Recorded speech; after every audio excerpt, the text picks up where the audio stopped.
Mr. Chairman, thank you very much. Secretary, welcome to the Financial Services Committee. I'm delighted that you're here. Mr. Secretary, we've talked with you about a broad range of things, not necessarily related to FSOC and your chairmanship there, but I would like to, if I can, talk with you something about the word public confidence.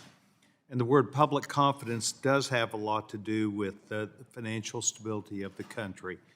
There are reports in social media that have shown, and I don't want to put you in a position where you cannot answer this because of anything that you've learned in Minnesota with the $9 billion worth of fraud. But there are social media accounts that show people who are at a Minneapolis airport with baggage full of up to $1 million cash attempting to exit the country. And I have engaged several people who have worked at Treasury to ask their opinion about that. Not the relationship between how they got the money, but just that it's going out of the country and following the law.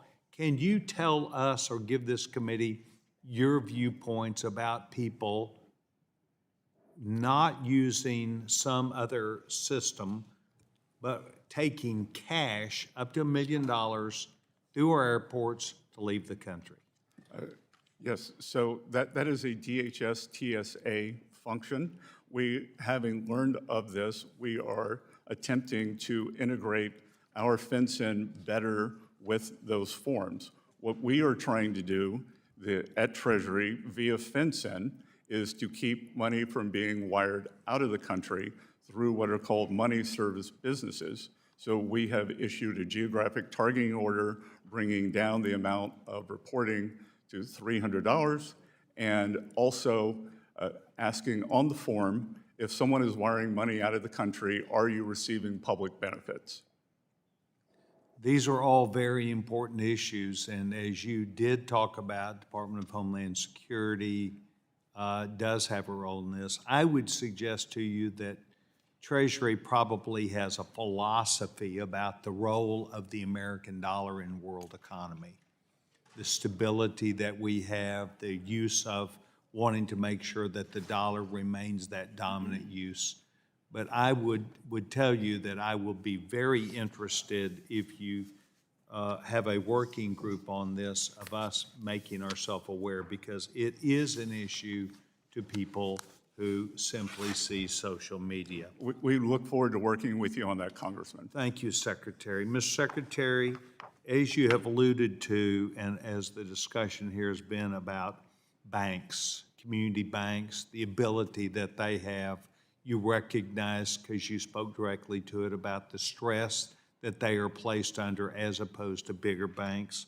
Could you please talk to us about what you believe the role is of home ownership, which is increasingly a part of the political discussion and debate and discussions for members of Congress back home, of solving our home ownership problem? And you've got almost a minute, boy, I'm giving you a lot of time, and interest rates as they correspond to people being able to buy their own homes. Good, well, thank you. And I would note that I was also a banks and financial institutions analyst for 35 years and was instrumental in working with the government to bring down American Continental and Sun State Savings and Loans, which were the beneficiaries of the Keating Five. Getting small banks lending again, we need to get them back into the mortgage market. No one knows their communities like small banks. And that having moved into the larger system, the strength and breadth of the U.S. mortgage market is choice.